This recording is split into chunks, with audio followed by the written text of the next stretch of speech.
back to our special series of podcasts where we are going deep on a very important and timely topic, and that is women at the intersection of leadership and change. And we are leveraging some very powerful women leaders who have chosen to document their thoughts in an upcoming book called You Should Smile More. How's that for a contentious title, ladies? The book looks at how to dismantle gender bias in the workplace, and it hits stores in September of this year. The authors of the book call themselves a band of sisters, and they are 6 executive-level women who bring a fresh take on how to dismantle gender bias in the workplace. These ladies have seen it all, from the bottom rung right up through to the C-suite, and now in their current positions in the boardroom. They have hands-on experience operating across 20 plus industries, from large corporations to startups, and in many male-dominated industries, including, but not limited to, PepsiCo, ESPN, NFL, and Peloton. Awesome. Roz, so delighted to be back with you and 3 of the 6 sisters. I so enjoyed our discussion when we had all 6 of the sisters together in our last conversation, and I'm really looking forward to going a little bit deeper in a little more intimate setting. Yes. So without further ado, our 3 of the 6 band of sisters with us today is Laurie, Marcus, Cie Nicholson, and Katie Lacey. Welcome back, ladies. Good to have you with us. Thank you. It's great to be here. Fantastic. So I wanted to just kick off and ask you, any thoughts from our last conversation with the full band. We had a really interactive and exciting conversation setting up the book and, just giving us a little bit of background on why you ladies came together to write the book and where it all started. So, as we kick off, any other thoughts from our previous conversation? I mean, I would say, I think we all had a really good time. That's one of the first times that we've all 6 of us been together and talking about it at once. We've done a lot of conversations with 3, 4, or 5 of us, but having all 6 together and talking to you all and listening to your questions. And it was really energizing and a lot of fun. Yeah. And what I would add to that, Roz, is every time we get together, I'm sort of struck by the fact that this came together so organically. We didn't sit down to write a business plan and say, we want to write a book together. It happened so organically, the way it started at a dinner. And then we kept talking about it. And we all had that moment about where, maybe we could just use our power and our voices to actually do something about it. And then that evolved into a book. And so I just love the fact that it just came together. So in such a natural way.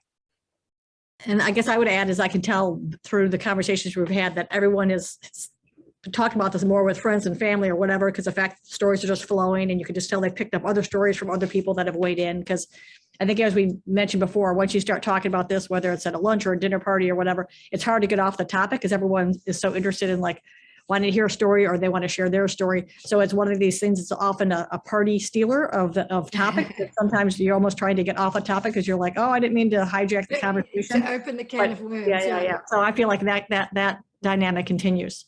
Yeah, and I love the fact that, you guys are opening up a topic in a very, natural way where actually men and women can sit back and go, aha, or actually laugh at each other and smile. And the book is not about complaining about gender bias in the workplace. The book is about how to hit it head on together and actually address it in a really nice, relaxed way. So I just really get that feeling from talking to you ladies, that it's, just wonderful to open it up in a lighthearted, open way. I actually think that the thing that's the most satisfying for me is when you're in these conversations and someone says, I was thinking about that and I now did something different because of this, or I almost said something, or I corrected someone, so I corrected someone that said something. So that, to me, that's the most exciting thing, to actually see it play out, which is, obviously our intention. Mm-hmm. And you see it as we call it our proof of concept, right? That just by giving voice to some of these things and giving practical solutions to not just the women who are in the situations, but to the men and the bystanders, it raises people's awareness, and there's something they can do about it. And when we see those immediate results, or we hear about them, I guess, when people tell us, it just kind of further reinforces the idea that this plays a valuable role by talking about it, giving language, giving voice, and ideally starting to just remove the situations from happening. Yeah. So Katie, Lori, and Cie, before we get into kind of breaking down some of the nuggets that are in the book, kind of towards your actionability thing that I think Cie, you had just talked about, and how people say, I will act differently. We haven't read the book yet, obviously, because as Roz said at the kickoff, it's coming out in September. So we'll all be excited to read it when it comes out. Although you guys have teased us a little bit by showing us kind of the table of contents. So we know a little bit. And one of the interesting things we touched on in our last conversation was you've chosen to structure this into the topic of moments, right? Moments that can happen during day-to-day interactions, et cetera, and really kind of allow people to approach into the topic through this notions of moments. So before we kind of do a little bit of a deep dive into some of the specific chapter moments in the book, why moments? Why did you guys feel that was the pathway to put this out and make it more potentially engaging or actionable? So Katie, I see you nodding your head, so I'll come to you first. Yeah, well, I think it's what you said. There's a couple of things there in that it is, it's recognizable, it's actionable. There are specific tools that we can give on both sides. So that's certainly one key reason. The other one is that these are the moments that add up, right? They're the things that just kind of like you're not going to bring it up when the first time it happens to you, because it's going to feel small, it's going to feel petty. They just feel small, but it's the sum of them that adds up and creates the culture. And so that's what, as we were telling our stories and as we were talking to other women, as we were diving into the research, it really is, I mean, it's pretty massive to try and tackle the whole topic of gender bias, right? Like, and that's beyond our scope and ability, but identifying these moments that are the ones that just kind of, that wear you down, gives us a recognizable place to start, and it gives us practical tools. Lori, good. Yeah. And what I'd love to add to that is I think because they're such small moments, like Katie said, you kind of usually don't bring them up. You almost sound a little bit crazy if you bring them up, because one at a time, they don't seem like a big deal. And companies spend a lot of time on like the big things, like what are we going to require in terms of like return to the office? How many days do we need to do that? You know, big laminated culture statements. Should we have sabbaticals? Things like that. They tend to spend time on the big things. So as a result of the fact that nobody wants to talk about these little things because they seem little, one at a time, there's also not a lot been written about it. And there's not a lot of practical tools and wisdom out there because little by little, they seem like just small things. And so by us aggregating them together, it gave us a little bit of a critical mass of something to talk about. And what we found was it became really easy to sort of give it language, name it, so that it made it even easier, we think, for people to talk about it and address it. Yes. And I think we're finding that like certain the chapter headings that we talk about really resonate, and then people start using the language of like, oh, great idea, Greg, and they know that that's the concept when someone's restating it. So I think in some cases we can see which of the language really seems sticky. And I guess the other point I would make is that as much as, yes, that any one of them seems small and in aggregation, they pile up. But I think the other thing that's interesting in some of these, even though each one of them might be small, a lot of the women thought, well, I'm the only one that'll notice this, or I'm the only one that's doing this. And that's not the case. They think, like one example of that is counting the room. A lot of people think I'm the only person that's going, okay, there's 3 women out of 41. I'm the only one that's in management, and I'm doing that calculus in my head. And they find out everyone's counting the room. So men and women and bosses and everyone should realize that that's the case. And there's other examples where people are going to the women's bathroom and saying, "Can you believe this happened?" And then the other people are like, "Oh my God!" So I think in some cases any one seems small, but I bet people might be surprised how many people are thinking about it and the reaction they might get even from those small moments. So the notion of moments allows any reader of this book to try to action it in a way that says it's about my day-to-day human interactions. It's about things that I need to be aware of and be attuned to and start to be able to adjust. Is that a fair way for like a reader to say, oh, that's why I want to kind of digest this book once it comes out? Is that a fair kind of connection you'd like our listeners to make to the book? Yeah. And the one thing that I would say is for the listeners or the readers of the book, think of yourselves that you could be one of any 3 people. You could be a woman in a situation where something is said to you. You could be a bystander in the room. And so the book talks about how you go from being a bystander to an ally, or you could be the boss, be that a man, any gender. And so it sort of speaks to you meets you wherever you are. Great. Fantastic. So I'm going to kick off with one of the chapters, which I love, and I feel like I'm very familiar with this chapter. So I'm going to pick this one out, and it's the chapter where you talk about at the table, but not in the conversation. And I'm sure many women can resonate with this. Why is it a moment that you chose to focus on in the book? And, did this come about? Are there any specific personal stories that either of you had that you said, this one has to be in the book? Yeah. So this is under a whole section in the book called What's Unsaid. And so what's unsaid can be really tricky. So one of the scenarios that sparked this, and I would say this probably resonated with everyone that we talked to, it's the whole notion of pre-meeting chit chat.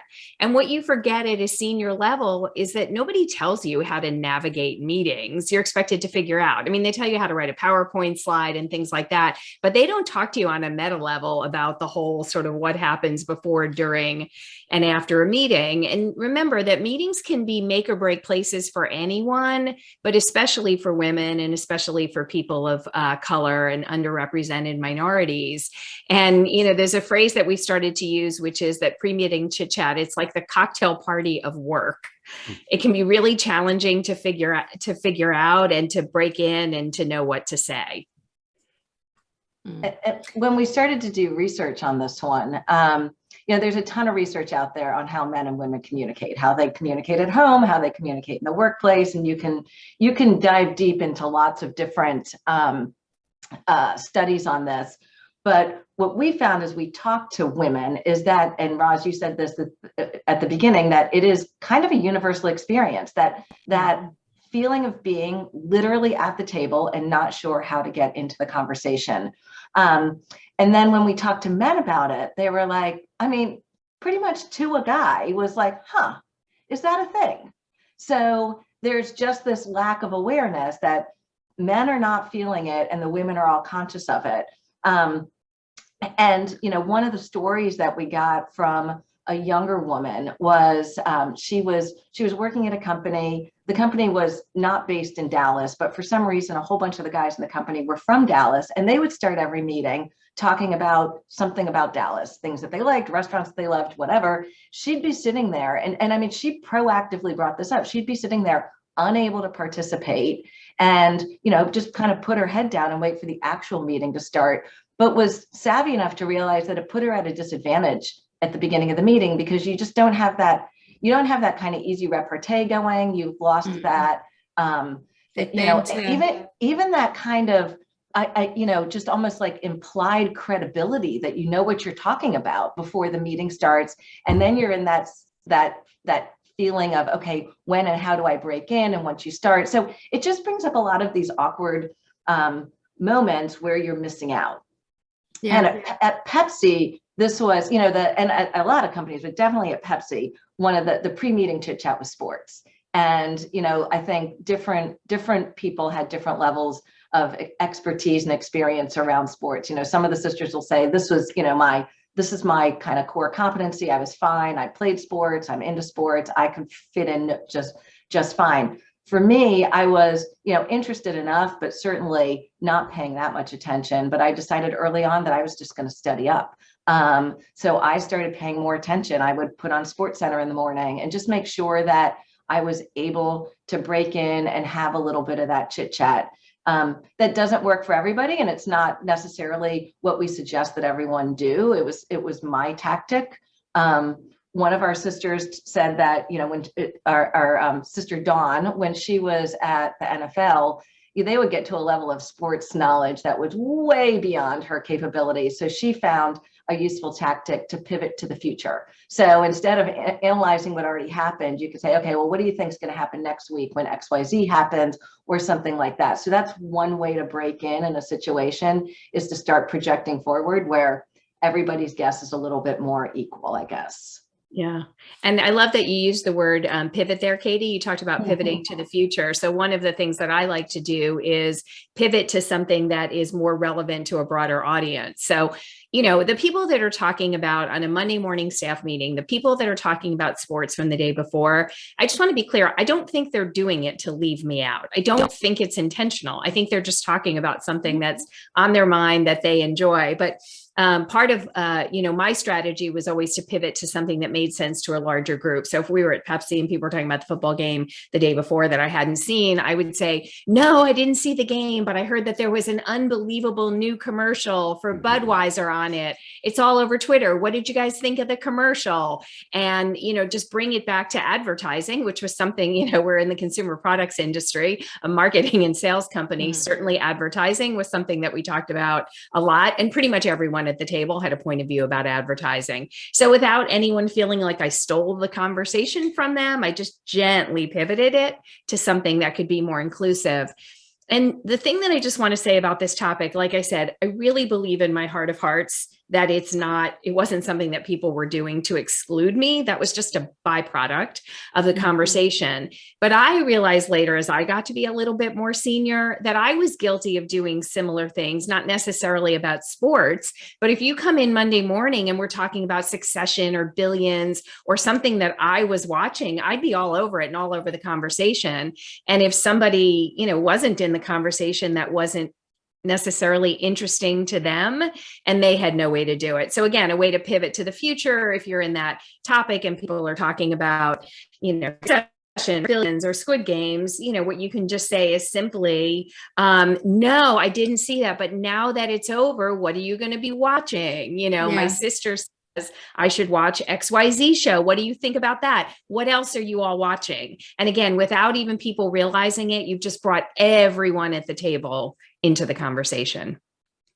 Yeah, and I think a lot of women go in feeling left out. It's normal to feel the situation. And as we've spoken, I've been in situations like that at boardroom tables, and I've said to the men privately, why do you do that? That this is not an area. And the feedback has been, well, we're just it's intimidating having a room full of men and one woman. The men are also I don't know what to do with this one woman in the room. So Laurie, I love what you're saying is actually as a woman, just take that ownership to know, there's also fear from the other side. And actually, how do I make you comfortable? Like you say, how do I change the conversation so that a guy can say, oh, finally, you've given me a lifeline. I've got something to talk to you about. I think it's just great after 20 years that Laurie now knows that the NFL games happen on Sunday. So I think that. I mean, do not tell her that they also happen on Thursday. Yeah, baby steps. Let me ask a little bit, if I could. I have a theory, and a lot of the personality assessment stuff that you might have gone through your career kind of types you one way. And I vividly remember one I did in my company years ago. It types you one way, and then it kind of retypes you in times of stress or in times of rapid change or transformation, right? So I'm kind of curious about this particular moment, but probably some of the other ones, because our Change Cultivator listeners are all about what are the dynamics in times of rapid transformation and change in an organization.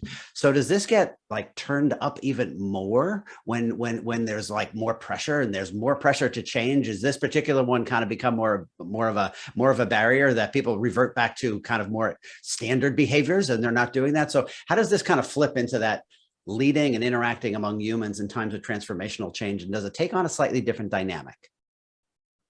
I would think it kind of amps up the pressure. I feel like when there's time of change, when future's uncertainty, when resources feel like they might be shifting or scarce, there's that tendency to protect, right? To preserve and protect. I feel that people and groups can be less forthcoming. There can be less open sharing. And I mean, this has just been my own experience of what happens, but and that kind of that generosity of openness that you need in a situation like this is probably suppressed because of that protection, and it can be who's on the in, who's on the out, and it puts everybody in a slightly more, you're competing for resources generally.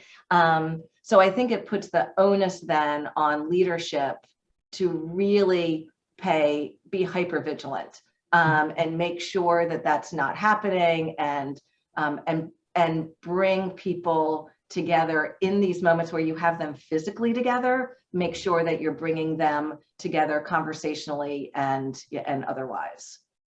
Mm-hmm. I think definitely if I was going to do a stressful meeting, I think I was much more less likely to talk about, Game of Thrones or the Patriots game, and kind of be focused on just like the meeting that's going to happen, looking down at my notes, making sure everything was covered. So I feel like I would, and I do think, meetings happen so often. I mean, that they're just, obviously an ongoing thing throughout the day. So I think being in a more relaxed environment is going to make that easier. And I think in regard to just putting your head down, and I feel like in some cases, I had on both sides. Going back to the sports thing, I was very comfortable with talking about sports, so I was probably one of the ones keeping the conversation going over what happened when with the Eagles that evening. So that sports ended up being a real asset for me throughout my entire career, and I think I built good rapport and relationships because of that. That wasn't my intention. It just was an outcome that happened kind of very naturally. But I think that one a piece of advice that I think that we all probably would agree on is, regardless of what the conversation, you got to get involved in the pre-meeting chit chat. Don't just sit there and think these guys are talking about Dallas or these guys are talking about the Patriots. I'm going to do 3 more emails and 2 more voicemails and get things done, and think you're putting your head down and being productive. Because I think in the long run, you'll be more productive if you're in the conversation, building those relationships that you naturally flow into the conversation when the meeting does happen, and you're more effective in the meeting, versus thinking you're being productive in that 10 minutes ahead of time and then kind of go into it flat-footed.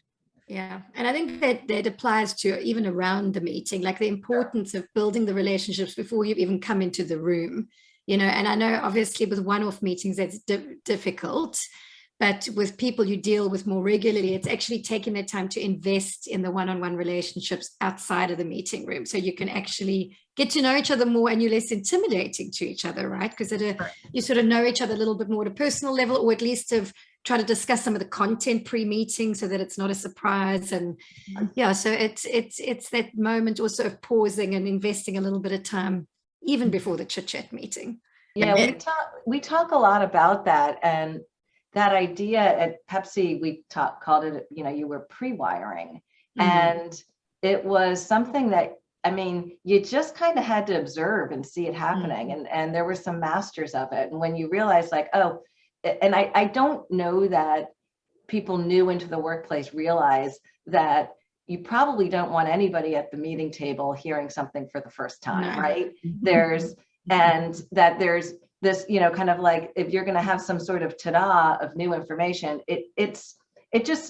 practically I've never seen it work out well that way. So that feeling, understanding those dynamics ahead of time is just, they tend to be unspoken rules, and you either need to be a really good observer, or you need to have somebody who is a good coach who shows you and tells you how to do it. Yeah. I have a client who uses an expression that I love. She says, surprises are for birthday parties.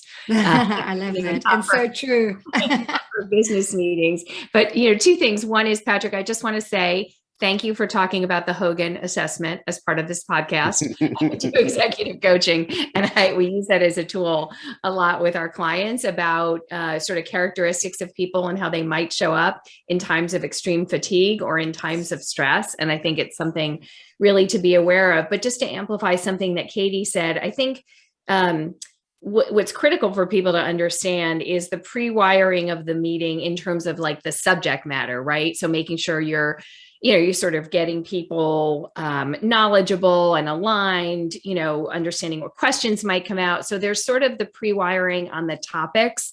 But I think sometimes what people miss, especially women, is the pre-wiring on the relationship. So investing in the people, getting to know each other a little bit, building up an element of trust. Because no matter how well run a business is, and no matter how pre-wired you get everybody, there's going to be, times where things are going to get contentious, and you're going to have some fist pounding on the table, and you're going to, disagree about things. And so to the extent that there's some kind of, coins in the bank about the relationship and some trust, I think it helps the business conversations go much more smoothly. Yeah. And let me just, because I love this discussion, let me close out one thing. So What's the role of the leader? And you guys are bringing it right into that moment of the meeting.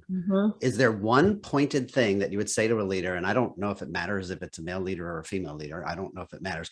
What is one thing that a leader should do under this topic of not in the conversation that you need to do to make sure that we're countering this? Is there one thing that you would say, look, a leader needs to do this thing? That's your role in helping to overcome the barrier that this moment might present. Well, there's one thing that for sure a leader can do, which I think is get to the meeting early. Don't be the last one in the meeting. If they're sometimes they come in late and that the meeting immediately starts and they have no idea what's been happening for the last 5-10 minutes. So they have no idea, like, oh, they're always talking about Dallas, or there's 2 guys dominating the conversation, or 3 women, or whatever the case may be. So getting there early can not only can they observe it, but they can help bring up topics that are more inclusive or pull people into it and kind of be a good a role model. Cool. And I'll just add to that, one thing a leader should always do is, yes, you have to focus on the content. Yes, you have to focus on the decisions being made and the content being presented. But as a leader, you can do 2 things at once. And one of the things that you need to do to get a little bit meta is you need to pay attention to the dynamics of the meeting, and not just what's being said in terms of, the margin is this, or the EBITDA is this, or it's going to cost this, or we're going to save that, but pay attention to the dynamics. Pay attention to who's sitting where, who's saying what to whom, who gets to talk, who gets interrupted. You will learn as much about your organization from the dynamics of a meeting that as much as you will about just the content of the meeting. Yeah.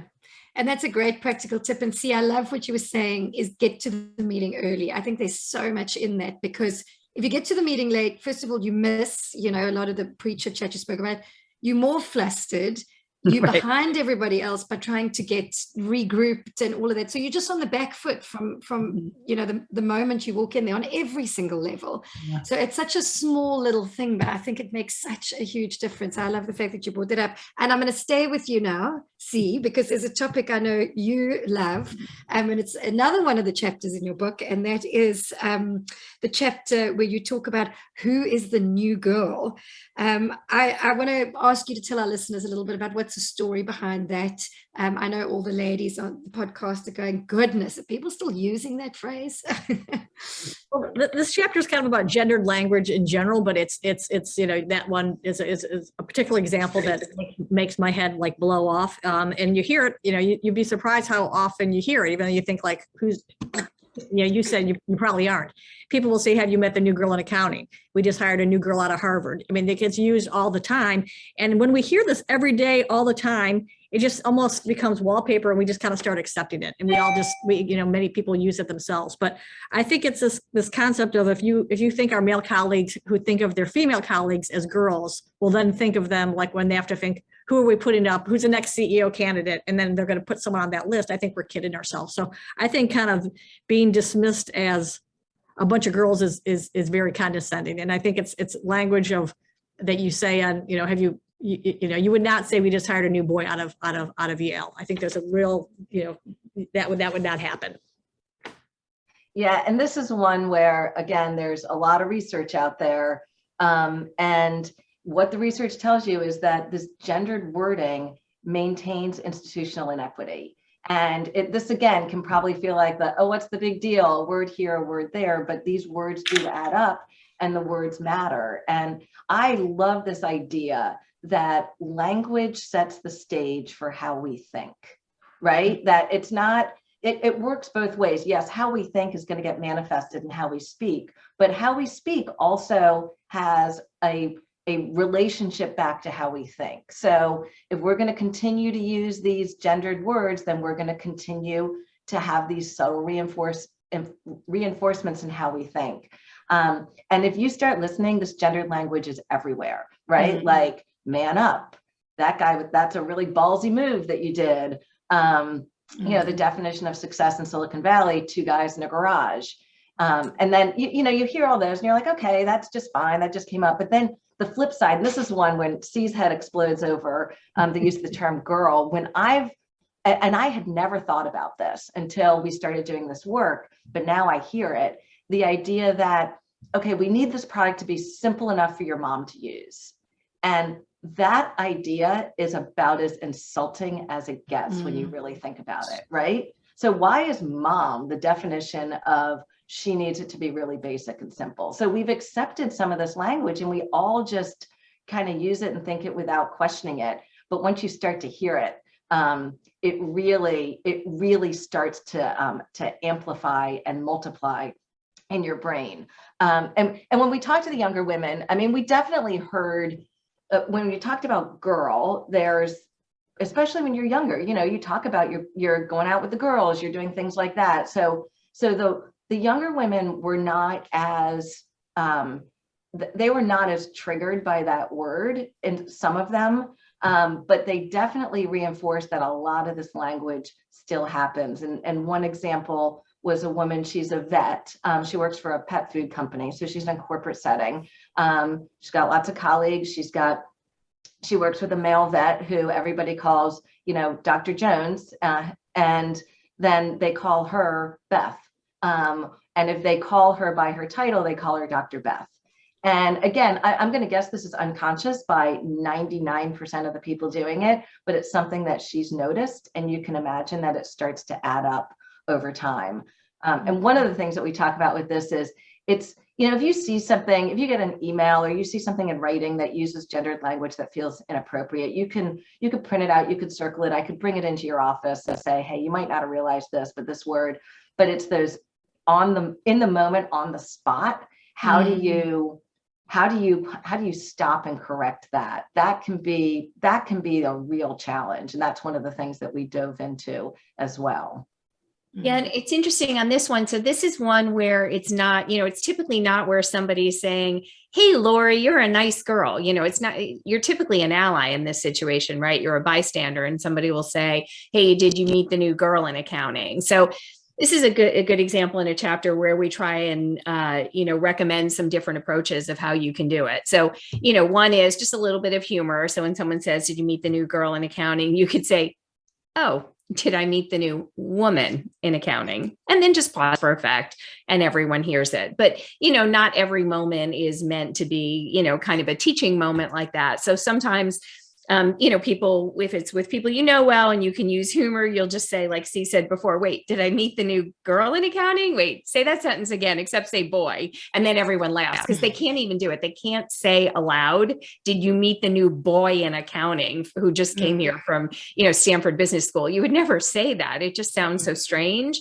But then the one that I like to do, it's the pivot and amplify. So I'll say, oh, did I meet the new woman in accounting? Yes, I've met Tess. She's excellent. You know, she comes from us from KPMG. I've been in several meetings with her. She has a real expertise in international tax law. I think she's a great hire and she's going to be excellent. So something that started out that I might have heard it a little bit as an unintended slight, I will use that as an opportunity to give 2 or 3, you know, amplifications to that particular person. And so people will not be thinking of her as this like little girl in a rocking chair. They will think of her as this super talented executive. And there's nothing worse than being politely put back in your box, right? And realizing you've made a mistake and thanking the person for not actually calling you out, but the message is clear. Well, and I think, you know, if the moment, the flip side is like, you don't want to make somebody get defensive either, right?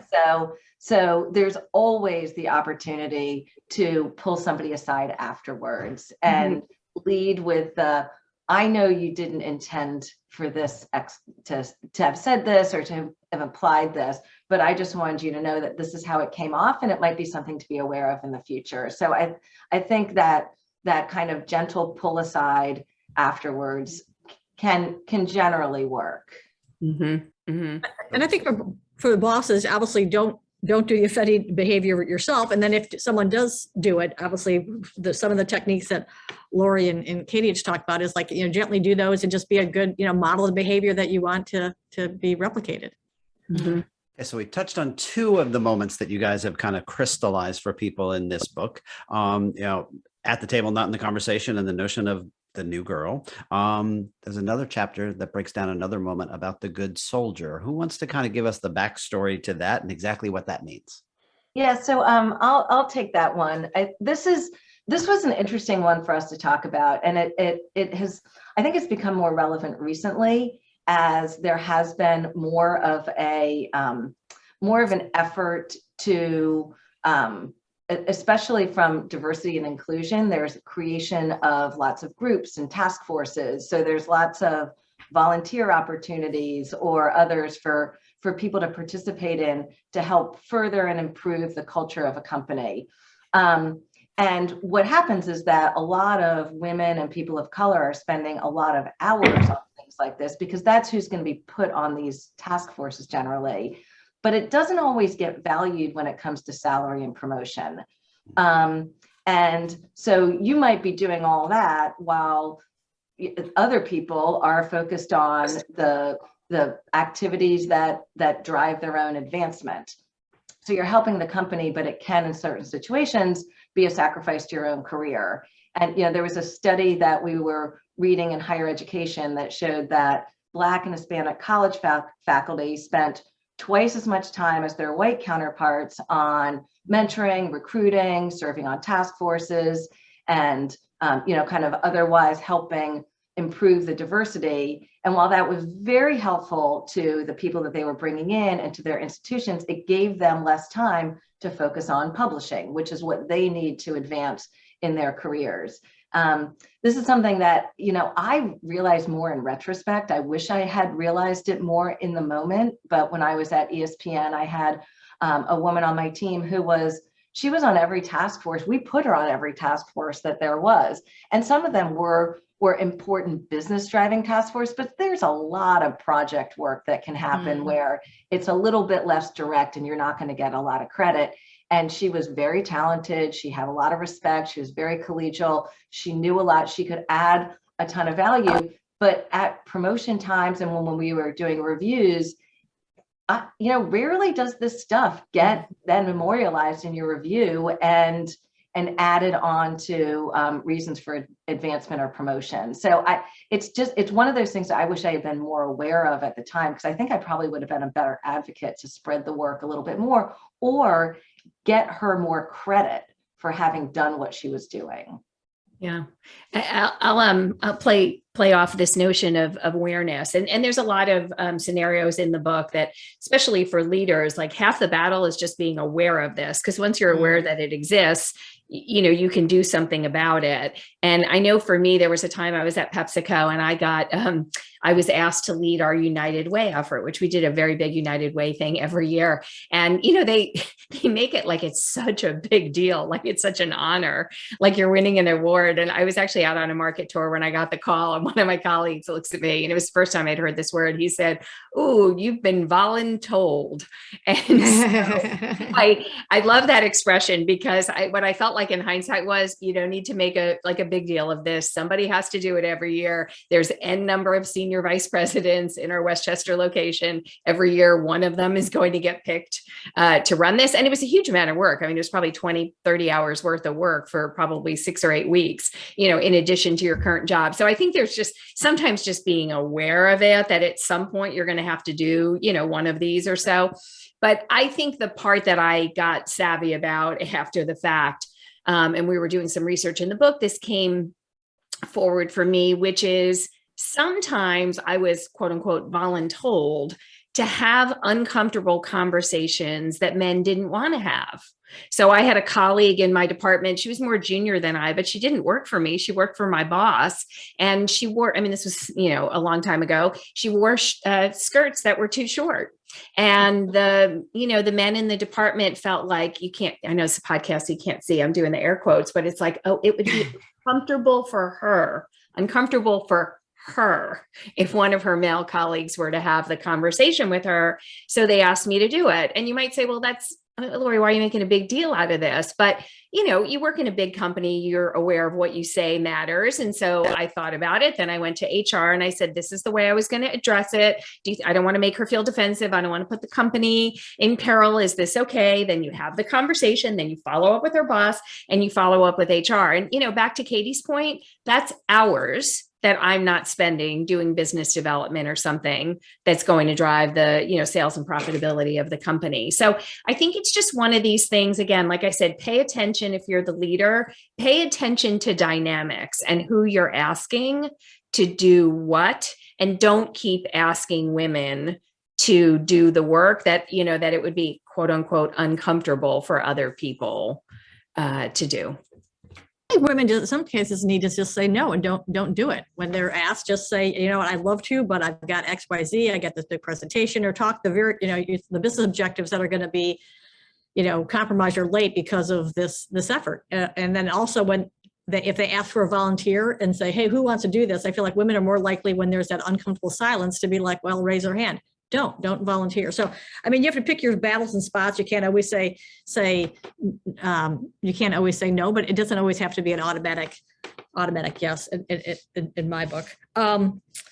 So one of those, when we're talking about this whole the good soldier thing, one of my favorite stories that I learned when I was my first job out of graduate school. I can remember exactly where I was standing waiting for this elevator, and my boss told me about the good goat story, because I was being put on a lot of task force and for a variety of things. And he said the good goat, when a farmer is trying to get to the top of the hill, it's safer to bet on adding one more salad to a good goat, one that's already carrying a big load, versus add that salad to an average goat, even if that average goat is carrying less. So when the boss has to delegate assignments, they just tend to keep on adding more and more to the good goat, even if overburdened. So I think as bosses, we have to make sure that we don't always, you know, what Katie said, we don't always burden the same people, the same high performing employees, especially if these are non-critical volunteer work, that's more office housework that really is never going to be reflected in there. And so I feel like I got a lot of that dumped on me throughout my career. And I'm sure I was guilty of taking the person that I knew was an automatic, was going to get it done, no question to ask, and having, you know, overburdening other people as well. So I think we have to pay attention to that. Yeah, it's kind of ask a busy person to get something done, right? Because you know it's going to be. Although I just love saying good goat. I think good goat. That's definitely a better twist. I love that. I love that story. So ladies, I want to ask you a little bit of a left field question, and I don't know if it's addressed in your book, but what do you feel about gender bias within the female group? So, okay, so gender bias, you know, with women. So you've spoken about the volunteer example and saying, you know, there's certain women that sort of gets, you know, lots done and the review time comes and you don't necessarily look back and reward. You're talking about, you know, maybe a slightly more collegiate approach that women have, you know, they're more about bringing everybody along, you know, versus getting to the target. Do you think as women, sometimes we also fall into a bit of gender bias where we go, well, hang on, as women, we've also been a little bit programmed, and sometimes we've also got to call ourselves out against that sometimes, because you go, well, I've had to work so hard in this man's world, and so I've in a way sometimes also fall short with some of the things that I feel are applied to me. I mean, do you know where I'm going with it? I'd just be interested in your view. I mean, we're cultured the same way, right? I mean, we grew up with the same influences, especially, you know, those of us who grew up with some of the influences of many decades ago. I do think it's different now, most likely for younger women, and how they are conditioned more in school and sports and things like that than it may have been for us. But we definitely, we give examples in the book. I mean, there's one I can remember of being,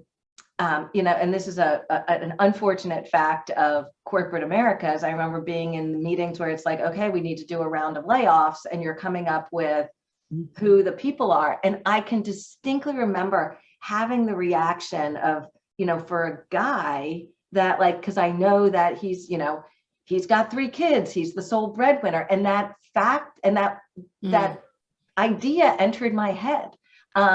And it didn't enter my head as quickly for the woman who had 3 kids. And I was mad at myself for that, but it came in there.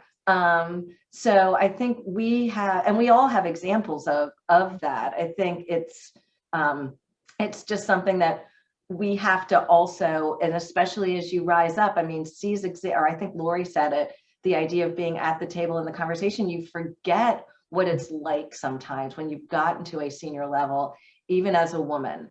You're conscious of your own feeling, you know, kind of out of the loop when you're in a board meeting or things like that, but you sometimes forget. So it's a good reminder for everybody. I think the one that comes to mind that I think I was been guilty of being in people planning meetings with a bunch of people and we're trying to figure out who's the slate of candidates for a given job that might be out of town. And then someone says, so-and-so's, hey, Sue's married to a guy in finance and they have a couple of kids. She'll never move. So we don't put her on the slate. And we would never do the opposite for her husband, who also has a wife that works and he has 2 kids. I feel like that would be more likely to, I feel like I was in the room when some of those conversations happened and didn't stop. Whereas clearly now I would.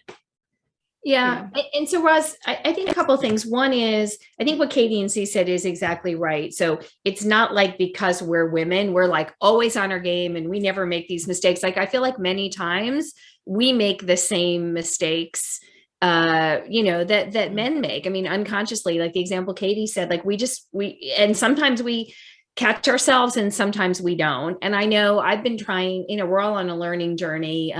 Colleague of ours someone I know professionally has a podcast where she talks about the bias that happens with women of color. And I listen to it every week and I find myself saying, oh, have I done that? Have I kind of stepped in it? Again, and it's a really good example of I was never doing that intentionally. But so I think for all of us, if you take the attitude of like, we're all learning, we're all growing, and every day you should just learn a little bit more. So I think, yes, Roz, I think we as women definitely make a lot of the mistakes that we talk about in the book. And as we get more senior, we've probably made more of them. I think the other part, I don't know if it was in your question or not, which is, I can remember growing up at Pepsi when we started the Women's Resource Network, and there were women who didn't want to have anything to do with it. I mean, they sort of had this attitude, a little bit unsaid, which is they got there, nobody helped them.